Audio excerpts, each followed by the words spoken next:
À Rumongue, cette scène est devenue habituelle. Des véhicules à l'arrêt, pare-choc contre pare-choc. Et des files d'attente qui s'allongent chaque jour dans les rares stations-service de la ville. Mais les pompes sont à sec et les conducteurs démoralisés. Il y a beaucoup de familles qui vivent grâce à un travail de motard.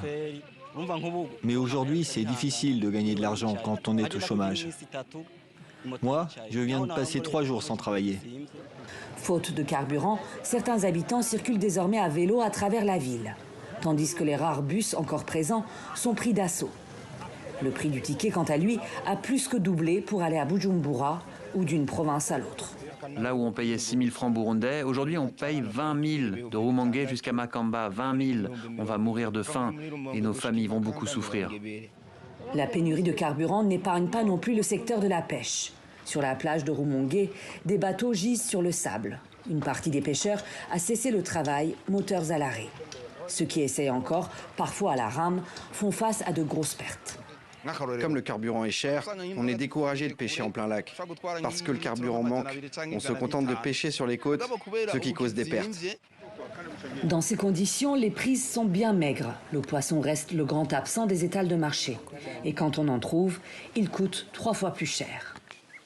Dans les fermes autour de Bujumbura, c'est tout le contraire. Les fruits et légumes s'entassent ou pourrissent à même le sol en attendant des acheteurs. Faute de transport, côté fournisseur ou côté client.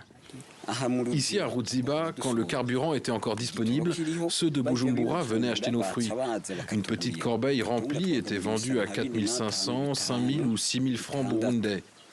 Mais aujourd'hui, ils ne viennent pas à cause du carburant. Les producteurs d'huile de palme, nombreux dans la région, subissent aussi de plein fouet la pénurie. Face à l'impact sur la population et sur l'économie, les responsables locaux reconnaissent les difficultés, mais se disent impuissants. Le manque de carburant, ce n'est pas une situation nationale, ce n'est pas une situation provinciale seulement, c'est une situation mondiale. Donc la solution, Dieu nous voit, Dieu nous voit.